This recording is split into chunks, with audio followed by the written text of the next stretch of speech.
Hello, everybody. It is just a delight to have you here with us today for a wonderful program on building and maintaining libraries that are trans and non-binary inclusive.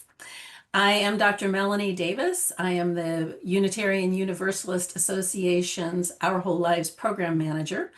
Amy is taking some much well-earned time away, and so in her stead today is her director, R. Would you like to introduce yourself and then invite Sloane to introduce? Yeah, absolutely. Hi, everybody. My name is R. My pronouns are they, them, and I am a trans non-binary human of faith, and I'm the Minister for Gender and Sexuality Justice at the United Church of Christ National Setting. And Amy is having the time of her life on vacation, and I am delighted to be able to hold space with Melanie and Sloane here in this important and critical conversation. Always, always, always. Sloane? Hey everybody, my name's Sloane Kazim. My pronouns are they, them.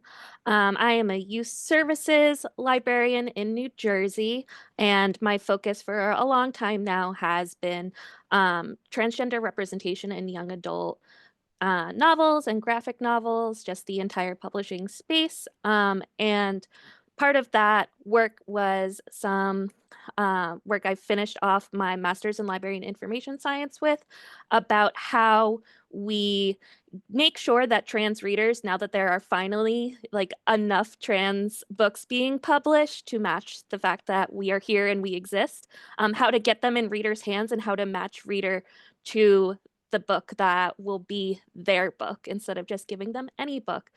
So that's a lot of what I'm going to be talking about today in the um, sorry, my phone's ringing, No of course. problem. Um, so being able to, no matter whether you're a librarian yourself or you're even just thinking about your own personal collection, how to go ahead and make sure that the trans people in your lives have access to the books that will represent them. And I would suggest also that those books should be in everybody's library, regardless 100%. of what their gender identity is. I'm going to start with an opening reading. It's a poem called I'm Not You by Remus Johnson. You ask me why I wear concealing clothes. The truth is that I'm trying to cover up the paint that you have forced on me. People have sewn in labels and stereotypes into my skin. It's a constant struggle as I try to rip out the stitching. The second it is gone, more is put in its place. People think that it's okay to dead name or misgender me. I'll tell you, it's fine. I know it's hard to get used to it. Don't worry. But it's not fine. Not at all. I am not some practice dummy you can use to practice what respect is and isn't.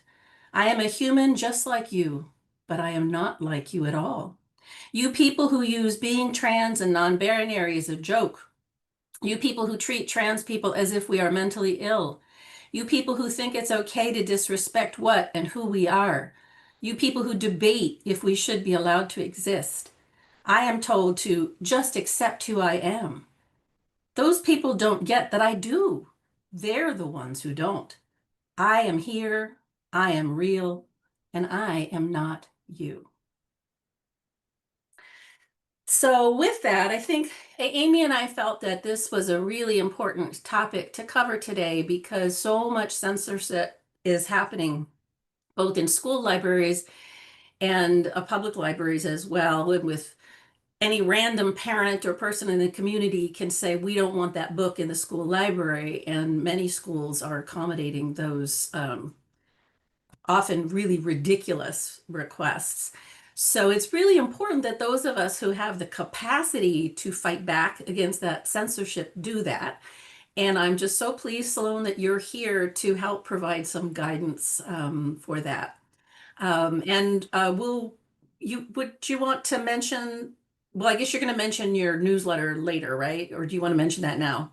I'll mention it now and later. We'll post a link later, but yeah, I'm about to start probably next month a newsletter that will go over again a lot of the conversation that we're going to have here today, but also be making sure that I keep you all up to date with what is being published. So that way, if you want to keep having the conversation and seeing that for now, publishing trends are still inclusive of trans materials and what's coming out down the pipeline.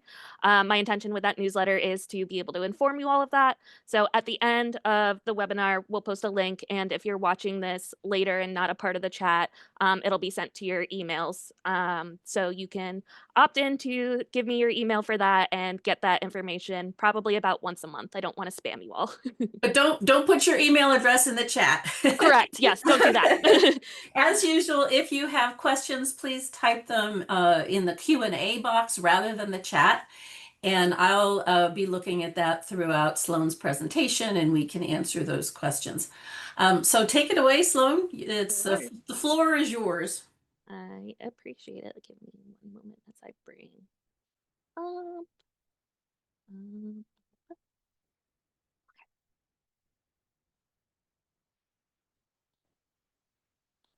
Went over flawlessly last time, and now, okay, there we go. You should all be seeing my slides now. So I see Melanie saying yes, so thank you. So yeah, this is building a trans and non-binary inclusive teen library, and whether that means your own little home library where you have your 30 books, or if you're like me, your home library is starting to explode all over the house, or you have a more like official library, whether it be in your churches or any of the other organizations you're talking about. We're going to kind of give you an idea of how to explore which trans books might be best for your collection and your purposes, now that there is actually kind of like so much available out there. So as a quick reminder before we dive into this, of the simple fact that representation matters, there is a very wonderful education scholar by the name of Rudine Sims Bishop, who gives us the concept of windows and mirrors when it comes to representation. And windows is one of like the less thought after concepts when it comes to representation. Mirrors are kind of what we all understand. You know, we want to make sure that readers see themselves in the books. And so far we have talked even a little bit about how, you know, we should have trans readers being able to see trans representation in their books. But especially in this historical moment where trans youth are being attacked. And I want to remind everybody that children are inherently an oppressed class, with the fact that so many decisions are made for them and without their consent and without them to push back. The fact that trans children are being attacked and prevented from accessing the medical and social attention they need in many states means they are especially oppressed right now. So the concept of windows as opposed to mirrors is that not only should trans people see themselves in the books they read, but peers that aren't trans should be able to look into these books and maybe find something or learn something that they wouldn't otherwise. You know, if they are from an area that no trans people can be out at their age safely, they might not even realize like what trans teens go through. And a book might help them start to come to have their own ideas despite what they are taught. So really when representation matters, it's not only for, in the case of what we're talking about today, trans kids themselves, but any kid to be able to see the trans experience. I can say from a personal standpoint, I didn't realize I was trans until I was 22. But at my school library, the first book that had a trans kid I read was Two Boys Kissing by David Levithan. And to this day, when people ask me my favorite book, I still go back to that one because it was the book I needed at the time. There were out trans kids in my life, but I didn't really get them because I was 17 years old. I was hyper focused on my own experience. And that book really made me realize that, oh, they're just like me. They just also have a different experience, but they're, you know, falling in love, having crushes, going to pride proms. So any book that falls into any kid's hands that has trans representation, you don't know what that book means for them at the moment. You don't know what it means for them for the future. But very often it'll mean good things about their relationships with themselves or others.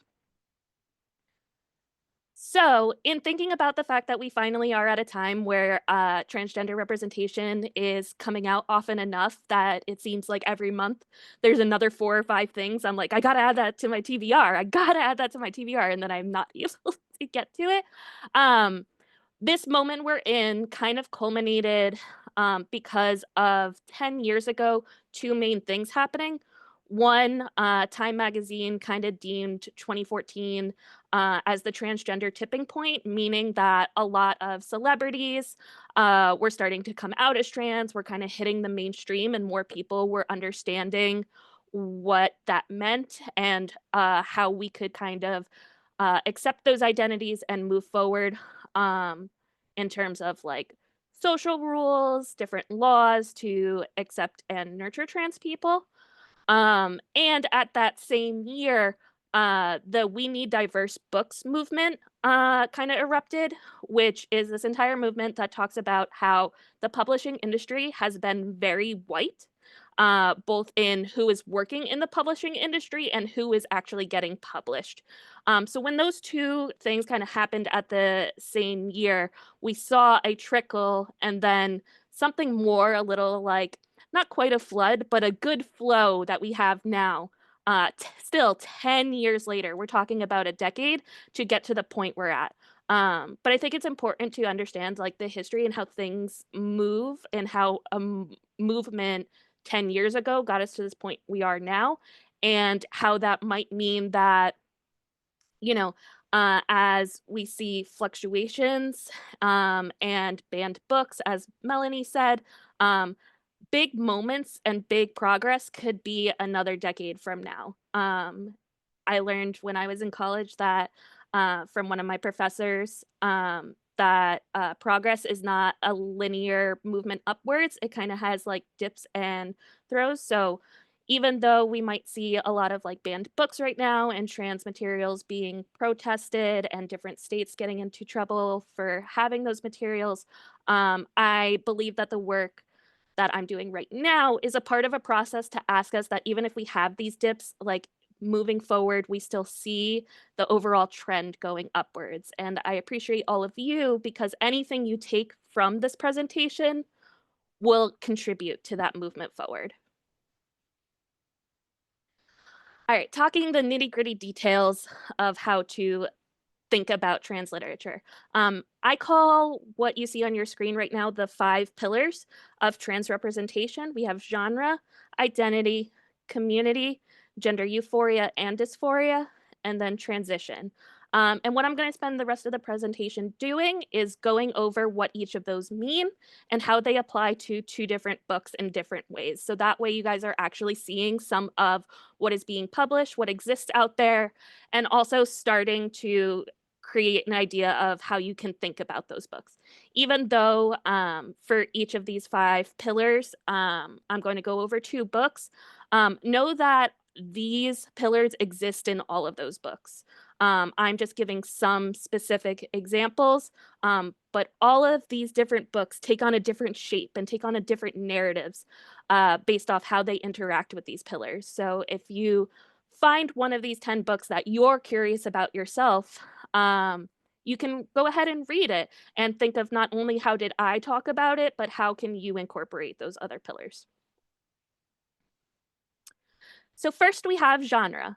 This is a pretty self-explanatory one in terms of what does it mean. I literally mean the book genre. If you have the space for many different trans books in your particular collection, you want to have a trans rep in a variety of book genres. Why? Because different readers have different preferences. We know this as librarians. We know this as people who study how people enjoy reading. I'm sure if I asked anybody in this webinar right now, you would say you have a preferred genre when it comes to the media you consume. But on top of that, different genres can invoke different gender experiences. So spectacle fiction, speculative fiction, such as fantasy and sci-fi, can offer worlds where gender looks different than how it looks here, or especially in Western societies. Historical fiction can contextualize trans people as always having existed, which they have. A lot of people like to think it's a relatively new identity, and the fact of the matter is it isn't. We have seen trans people in histories going back all the way to ancient history. I especially highlight some of those other genres because transrep has historically trended in being in realistic into contemporary fiction, and there's nothing wrong with that. I have plenty of examples of that on these slides. But if you're looking to give like a wide breadth, make sure you don't just have realistic fiction, because not every reader is into that. So with that, skip two. Here are two very different books that I recommend where genre is kind of doing some interesting work. Most Ardently by Gabe Cole Novoa is a retelling of Pride and Prejudice, where Mr. Darcy is present and is a queer man, and Elizabeth, while I'm dead naming him at the moment based off the book, is actually a trans man who is living stealthily. He lives part of his life as Elizabeth, and then at night is able to dress in an affirmative manner.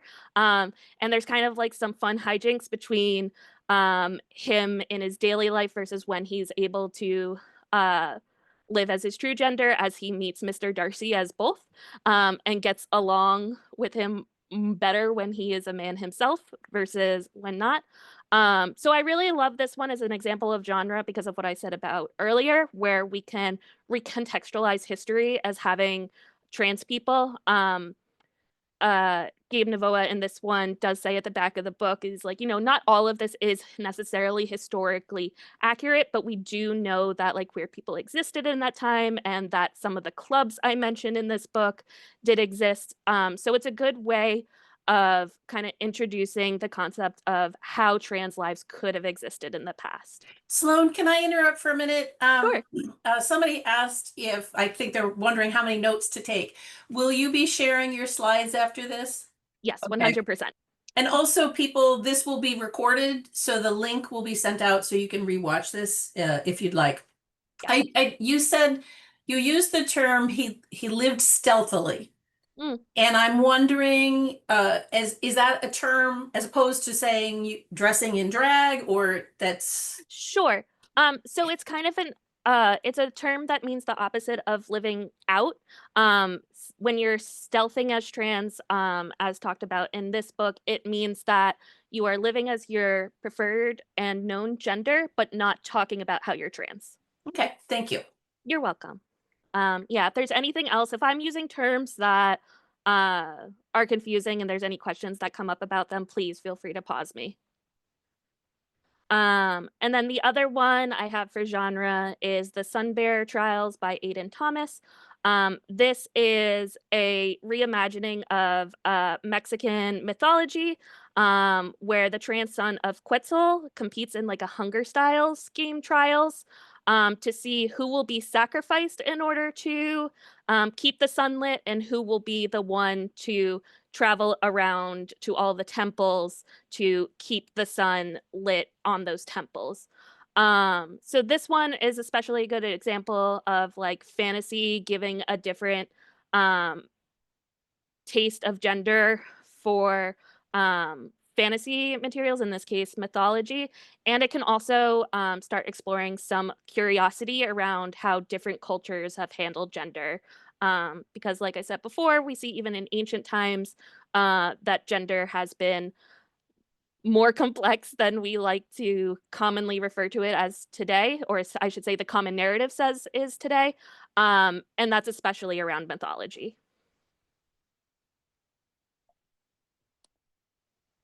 Keep going too many. All right, identity. So what I'm talking about when I say identity is both literally the way a person is trans, whether that's as a trans man versus a trans woman versus non-binary, and then what other identities they have. So across race, ethnicity, class, etc. All of these will impact how they transition or don't transition and what kind of supports or hurdles they have to overcome. As a reminder, intersectionality rules. We love thinking about how that, you know, whiteness is kind of centered around the conversation with trans people a lot of times. A lot of the people who get the most news coverage or the most resources are those who are able to put money and time forth into their transition. And depending on the resources you have, those might be barriers rather than ways of being able to have your transition go the way you want. So thinking about that and thinking about how the books portray that is an important part of making sure you are giving the audience or patrons that you have the experiences they want to read about. So in this case, I have two books that talk about it very differently. One of the Boys by Victoria Zeller. When trans books were first being published, so kind of pre that 10-year period I talked about, a lot of them had more trans girl or trans women rep. And we've actually seen kind of a too hard correction lately where a lot of what's being published is trans men or trans boys or non-binary identities. So one of the things as you think about trans representation and what you want to collect is making sure that when there are trends one way or the other, you're making sure that you include those that are less published. So I put one of the boys here because one of the boys is about a trans girl. And the way this one handles talking about trans experience is that Grace, our main character, she used to be the star football player, but then she transitioned over the summer and is starting her new school year, kicked out of the football team, having to figure out her life as a girl now and kind of reinvent herself. So it goes back and forth between these two time periods, and we see some of the anger she had before she was able to come out, and we see how things like her aggression and frustration was actually just like internalized transphobia and not realizing yet what she needed to do in order to truly be herself, and also people making a lot of assumptions about her. So this one felt extremely identity themed to me in a way I really recommend because some narratives will just focus like pre-transition because the character isn't able to transition or will be post-transition. But this one really just gets into the messiness of both in a way that I really appreciated because sometimes that'll be avoided to like create like a perfect trans narrative. And it's like, no, trans narratives are messy. And they should be and they can be because all of our lives and all of our journeys are messy. Larkin Kazim Started Revolution by Kaysen Collender has two Black non-binary and trans man main characters. I put this one here because commonly around identity, it's a lot of pushback against somebody being queer or trans. It's about the trials and tribulations they face as a trans people. But Lark and Kazim are all in a teen writing group for the summer. And literally everybody in that group is queer in some way, if not also trans. So I put this one here in case you're looking for a book where there's just kind of like acceptance pretty much all around. There's a little bit of transphobia as they deal with like the idea of like going viral as a writer. And Lark especially deals with like how they're super focused on getting their social media virality go up. And so some people are transphobic towards them and don't really question their identity and whether they're doing it, just for the likes. So there's that, but in terms of like the immediate group, all of the conflict comes from like interpersonal relations and not related to queerness. So if you're looking for a book that's a little on the lighter side when it comes to transphobia, definitely recommend this one. All right, community. this is centered around what community the characters are a part of and how do they respond to the character being trans. In my head, I like to break it up in terms of intra and inter community. So that means like, are there other queer people? How are they responding to our main character being trans? And then how do the non-queer people in their lives respond? And it matters because no person is an island. And also we're talking about books, which are narratives, which means that there have to be multiple characters and there have to be conflict of some sort that is resolved or not resolved in some way or another. So that means that communities are going to exist within the books. And you might have readers who really want the catharsis of characters fighting against oppression in their communities, or they might want the solidarity of like love and acceptance that they might not have in their real lives and they want to like escape into it. So 2 books that focus on that. First we have Bad Dream, A Dreamer's Story by Rai Hickman.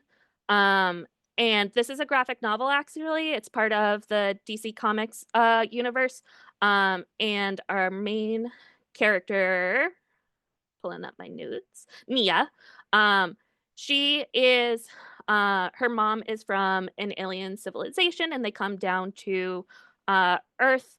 And the whole thing with them is they're able to see like prophecies and dreams, and those powers are passed down through the women in her family. So Nia herself is a trans girl, and her older sister is the one being trained to receive all these powers. That is the assumption. And then all of a sudden, pretty soon after Nia comes out as a trans girl and her family is like accepting, but like not including her as a woman, she receives these powers. And she freaks out because of that, because she thinks like her vaguely but not really accepting family will take issue with it, especially her older sister. And also she like doesn't know what to do with these powers and with this sort of like extraterrestrial acceptance when she's still coming to understand her own place. So she lives in a community that is pretty siloed and is pretty rural coded. So there's a lot of transphobia thrown her way there. So a lot of interesting, complex feelings from her initial community. But when she runs away because she's scared of talking about these powers to her family, she ends up going to like a big city, Metropolis, for any DC fans. And there she meets like a ton of queer, superpowered other teens that are super accepting of her and kind of help her find some acceptance within herself. I think this is kind of a really good allegory for how many trans people realize that in order to live a more full life, they do have to move away from their initial communities.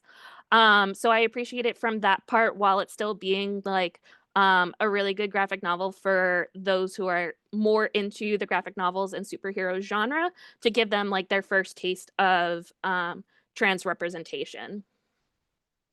On the flip side, I'm not unbiased. Andrew Joseph White is one of my favorite authors. So I had to put one of his books. He writes a lot of like thriller and horror stuff.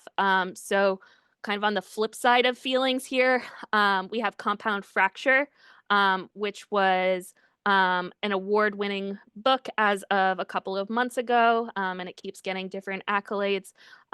So this one takes place as Miles Abernathy, who lives in a rural conservative West Virginia, extremely pro-Trump area. He decides to come out to his family, say, you know, I am a trans boy, I am a boy. I would appreciate if you called me Miles from now on. And his family is like, we have bigger things to deal with. Oh, wait, I guess we can accept this. This is hard for us.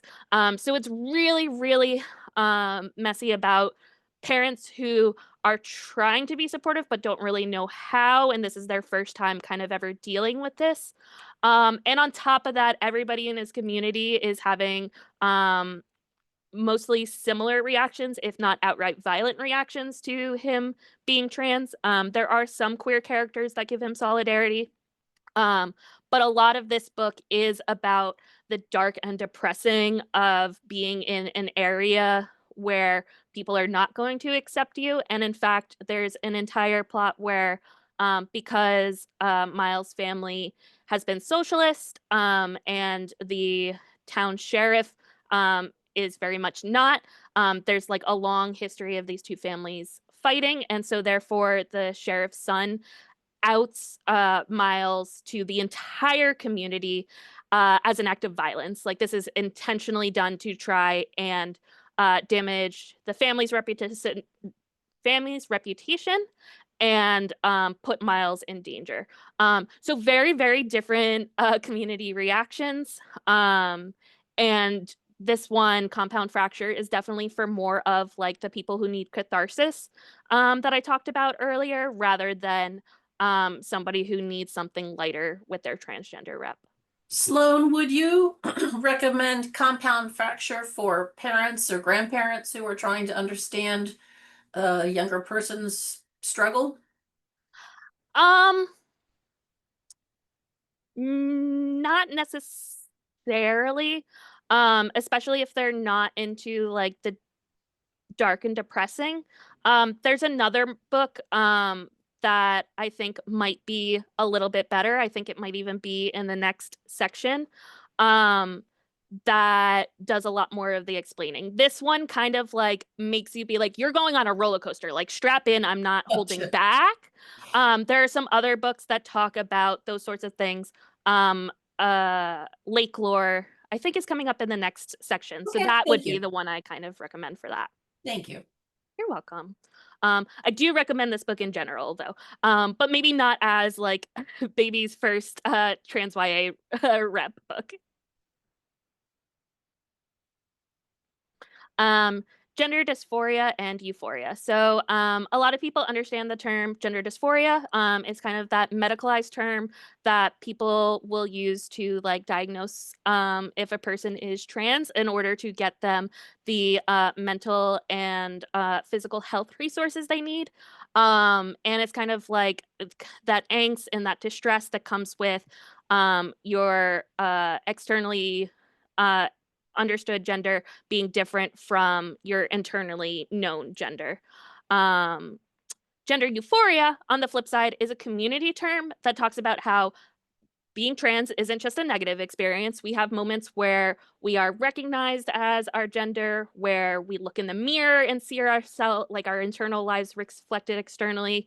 And that is a term that is community created. It's not as well recognized, but books will touch on both of these topics in different ways. And while a lot of other books have historically focused on the dark and depressing of gender dysphoria, I want to encourage you to also look for some of those euphoria moments in your books, because we don't want to portray trans as just being a depressing experience where people won't understand you.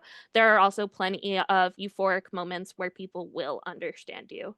One isn't better than the other. Like I said with the last book, Compound Fracture, I love that book. He's one of my favorite authors.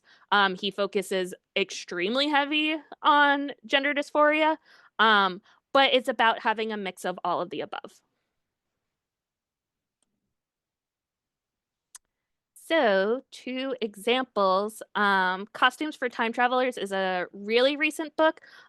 It's really cute. It's about this idea that there is a town called Pocket, and it is a pocket dimension where time travelers can kind of come visit it and be known as time travelers.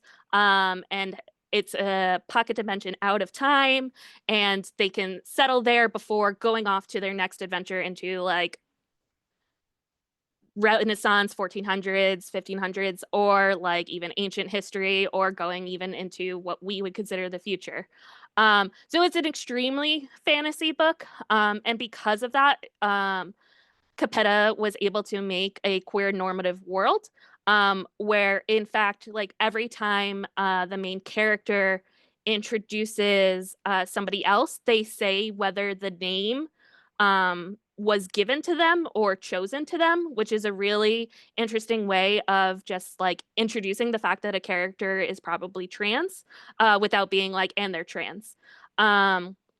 So this one has like really cute Howl's Moving Castle-esque vibes. It's definitely more of like the cozy fantasy genre that is kind of erupting lately. So I do recommend it as one that just kind of treats transness as completely normal as part of its world. This could be like one of those more like if you're just trying to sneak somebody a book that doesn't make being trans the focus, but is inclusive of those characters, go ahead and throw them this. So that one has a lot of the gender euphoria. Felix Ever After, on the other hand, has a lot of the gender dysphoria because the book does start out with Felix, who has gone through his transition and is starting at a new school. He's outed by anonymous text messages that give his dead name and pictures of him pre-transition. So this one is deep in its dysphoric, feels as he's dealing with literally his identity being attacked and people questioning who he is, even though they were introduced to him with his known gender as opposed to his sex assigned at birth. And kind of like that whole it's a really good allegory, and not even allegory, but a really good example of like the pressures of outside people and how they view you as a trans person versus when you know yourself. Sloane, I noticed that the cover of Felix Ever After has a sticker from this, looks like the Stonewall Book Award. Yeah. Is that something that people could search for, like a list of books? Do you know if there's categories? We're getting some questions about like ages and different books could somebody search for that book award and find something useful? Absolutely, yeah. So the Stonewall Book Awards, both their honors and their official awardees are all queer materials. Those are going to be that's going to be a fantastic award to look into. The Compound Fracture also got the Stonewall Honor Award. So yes, 100% write down Stonewall Honor Award if you're looking into it. I also recommend the American Library Association's Rainbow Roundtable. They put out a list of recommended books that might not be like the award winners, but are still recommended titles based off of I think it's like a committee of like 15 to 20 librarians who read through everything that comes out during the year and says like these are some of the best of queer materials. When it comes to ages, a lot of publishers will put up their recommended grade ages. Everything I've said today is really for somewhere in the 13 to 18 range in terms of what like the publishers will say. As a librarian, I have different opinions where I'm like, if an 11-year-old says they're ready for the young adult book, I'm not going to stop them. But I know that's different for some of the people we have in our audience and wanting to be more careful with what they're sharing. So recommended grade levels and ages are always included on publishing materials and also different magazines like School Library Journal. And since these are some of the questions we're getting, I can also include a couple of these resources and recommended resources in an email we're going to push out. Great. All right, so after this, we have one more category to go over. And that's social and medical transition. Social transition involves social action that you would change your outward gender presentation. So that's things like changing your name and pronouns, the act of coming out, altering how you dress and how you look. Whereas medical transition involves the medical interventions such as hormone replacement therapy and surgery. Excuse me. Why does it matter? Inherent to being transgender is that you will navigate the idea of social and medical transition. I don't mean to say that everybody who is trans will social socially or medically transition. For example, as I just used myself, I have yet to medically transition because I have a lot of medical concerns that my doctor and I are currently talking about and navigating before I can do something like start hormone replacement therapy.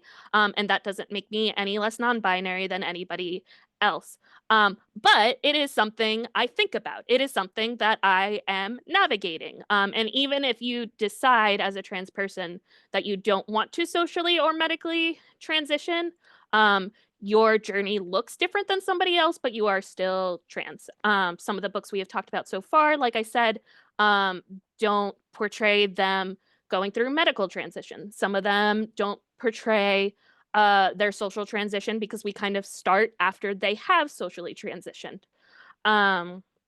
But regardless, transition is scientifically proven to aid trans youth physical and mental health for those who do decide that that is right for them. So being able to explore both is kind of a key part of creating trans narratives.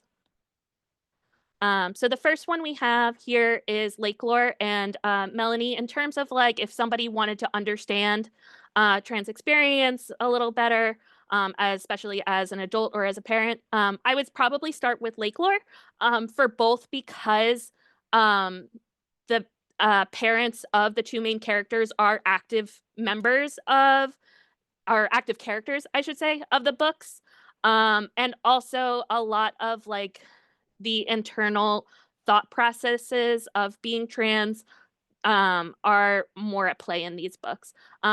This is actually also one of the few books that like really heavily touches on medical transition within the YA sphere. It's something that because of the time we're in and like the desire not to be banned, a lot more books will focus on social transition with teens, but not necessarily medical transition. But Anna Marie McLemore was like, F that for this book in particular. Like chapter 2 starts with one of the main characters, Bastion, literally going to a gender clinic and learning how to get HRT, hormone replacement therapy, through needles. So it's literally like him in the nurse's office being taught how to do so. He doesn't suffer. He has ADHD and anxiety. So the entire book is also about how he copes with both of those, both because he forgets some of the steps because of his ADHD, and then he has a lot of generalized anxiety that kind of is portrayed through needle anxiety. But the entire length of the book is how he and his new friend, Lore, kind of like help each other getting over and coping with some of the mental illnesses they have in order to be more themselves. So highly recommend Lake Lore if it's something you want to give one of the younger people in your life to like understand what transition can look like in different ways, or also for yourself if you want to understand, there's a lot of myths about teen medical transition right now. And I think this one does a pretty good job of just normalizing it and really like saying what it actually is and how much like parent consent really does have to go into it. So yeah, in terms of like, is there a book I recommend for those watching in the audience today? It's probably Lake Lore. I highly recommend this one in general if you're only able to get a couple of books, because this one, again, like I said, is doing things that for good reason a lot of other authors are avoiding. And then finally, we have And They Were Roommates by Paige Powers. This one is so funny and light in comparison to pretty much everything else we've talked about.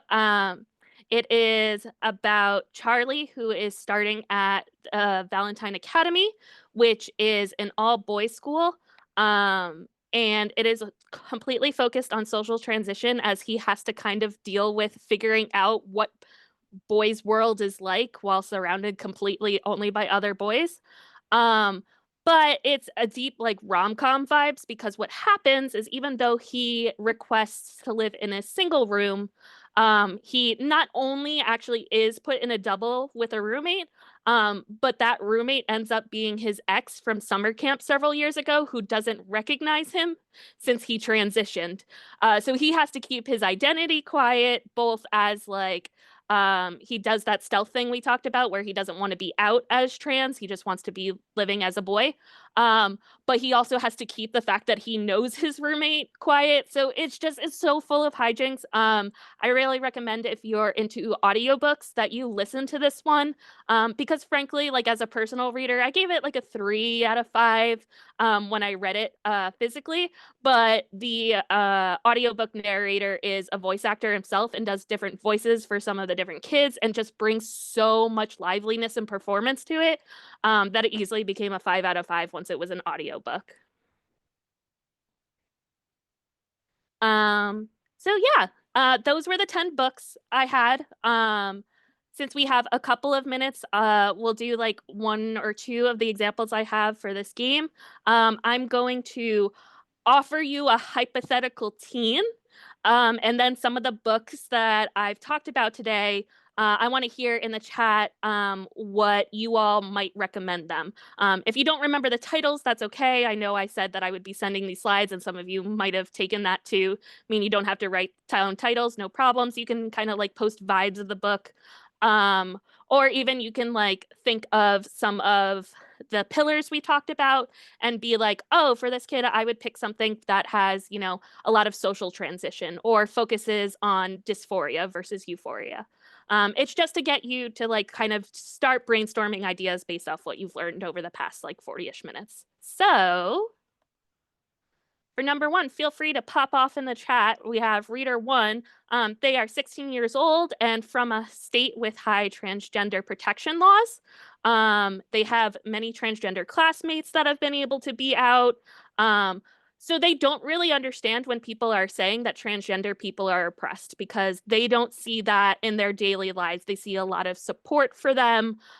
So in trying to introduce them to the concept of what are some other experiences not from their personal life, which kind of books would you suggest? I see one of the boys are Compound Fracture. Felix Ever After would be a really good example too. Yeah. I wanted to do this game because, you know, Compound Fracture was my first thought. But I love that people are giving other ideas too. Yeah. Yeah, Compound Fracture is going to be an extreme example of how people might be facing oppression. One of the boys would be great because it's showing that pre versus post transition and how people kind of do suffer before they are able to transition, which for this hypothetical child, you know, might be especially important because they might be seeing only like the post-transition health of their peers. Felix Ever After, Cynthia is a great example because it talks about like an active attempt at like really destroying a trans person's life. And Jonathan, Lake Lore is also really great. Lake Lore could probably, I'm so biased. I'm not afraid to be biased. Probably a good example for any of the readers I'm introducing to you. Yeah. Reader 1, I would mail books from Barber Books to a place where they could pick them up. Interesting. I'm not sure what Barber Books is. So Nicole, if you wanted to give some context to that, I would love to hear it, because yeah, we're only as great as the resources we share. And there are things I know that you all don't know, but you all know more things than I know. All right, so thank you for those who popped off about reader 1. Let's do one more reader. This reader is 14 years old and they are a trans kid themselves. They're dealing with a lot of transphobia and just want something to have some sort of escapism rather than something that directly refers to like or reflects their reality of the dysphoria and transphobia they face. Cynthia, awesome costume. Cindy, great costumes for time travelers.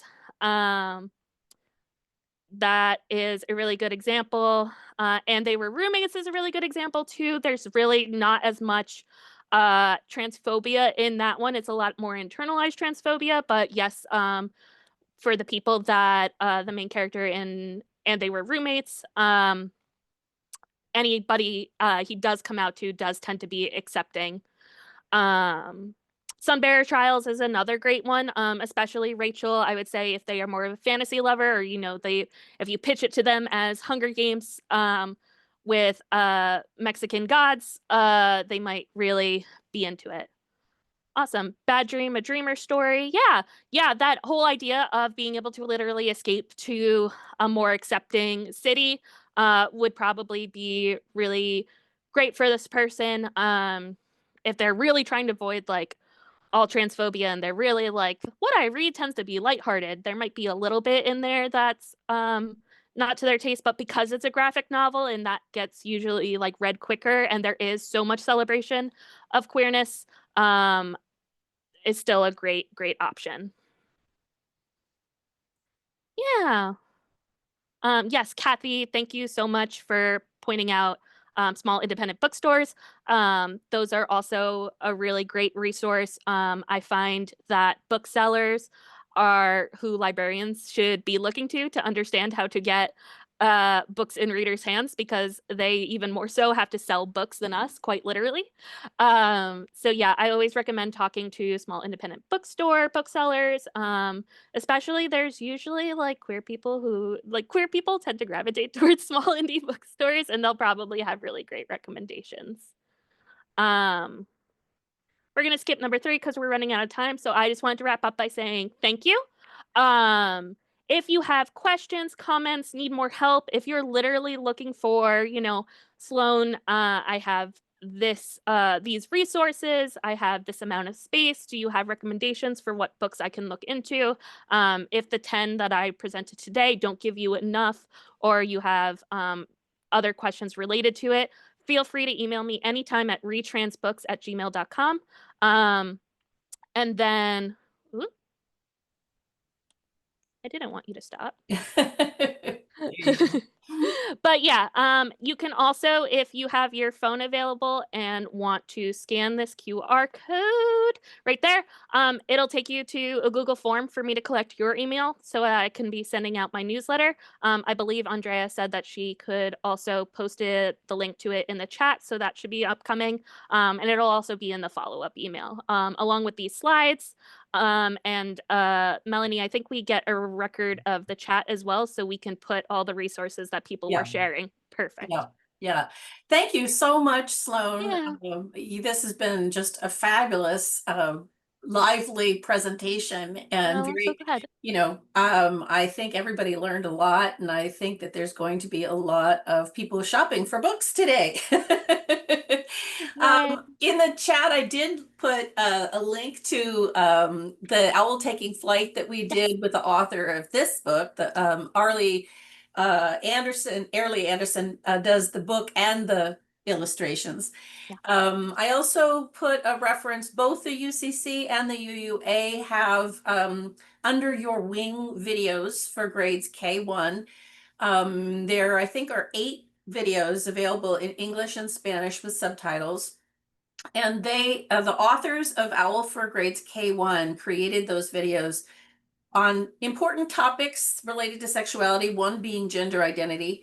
And along with like conversation starters, they show some books and have some really excellent recommendations for that. Dorian and Marshall read hundreds and hundreds of books to select the best of the best to recommend. And along that line, I will say that fairly soon we are going to have posted the second set of videos in that series, featuring Amy Johnson and Kirsten Defer, who wrote Owl for Grades 4-6. It's not quite as filled with book recommendations, but it's more like how parents can talk about the topics in our whole lives. So look for that coming soon. I'm sure that when Amy puts out the Owl newsletter, those links will be in there. Both the UCC and the UUA are completely committed to gender justice and have resources for both children, youth, teens, emerging adults, and adults. So please explore our websites and find the resources that are going to be most helpful to you. Next month, we are going to be having Dr. Tanya Bass as our guest. Tanya is, actually, Tanya and I met at graduate school when we were studying human sexuality education. Tanya has the trademark on the term the Southern Sexologist, and she's in North Carolina and will be talking to us about the challenges and hopes for sexuality education in the South. Tanya is the founder of the North Carolina Sexual Health Conference and has a wide reach there.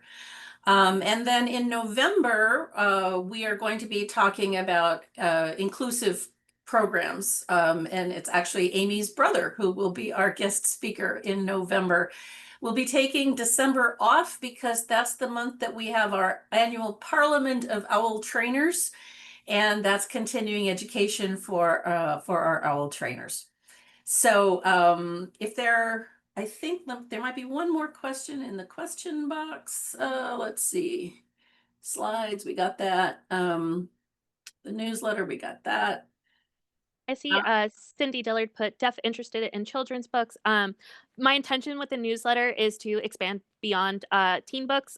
Teen books are having a moment with trans representation right now, but there is still offerings in other age groups. So my intention is, Cindy, that you will see some of those children's books in the newsletter. So sign up for that.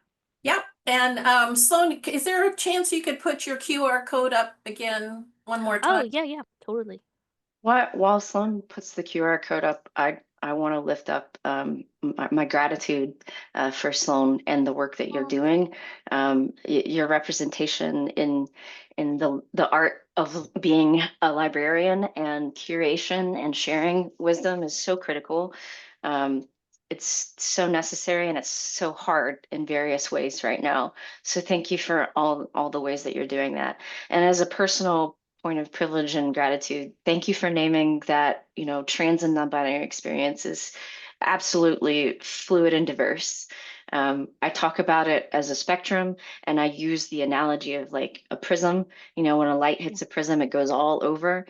I feel comfortable in my body and my own self saying that I do not, at this current moment in my experience of euphoria and dysphoria, because those things run in parallel most of the time, at least in my personal experience as a trans non-binary person, we're dealing with both. I don't currently at this moment feel the need to quell one or the other or uplift one or the other through a medical transition or support, but that doesn't make me less trans or non-binary. And I want to name that this is what a non-binary and trans person looks like. And there are so many variations of what that looks like. And sometimes you might not know, right? Yeah. Sloane, please say it so I'm not silencing you. Go ahead. No, 100. It's 100%. You are what a non-binary trans person looks like. And I am what a non-binary trans person looks like. And it's too like our gender journeys will be something we take through our entire life. I know personally, like I said, like eventually I do want to pursue medical transition, but that doesn't make me more trans than anybody who does or does not pursue it. Despite what common narratives are about like transgender lives being like a scaffold process of coming out, then taking hormones and looking like a different gender than they were assigned at birth. It's a, like you said, exactly a prism, and we scatter in different ways, but we're all here expanding the definition of gender. Yeah. And I think that is a fabulous note to end on, because our whole lives is about removing assumptions and stereotypes and letting people be who we are in all of our fabulous diversity. So good for OWL, good for you both for your work and your vulnerability today. And folks, we'll see you next month. Take care. Thank you all. Bye.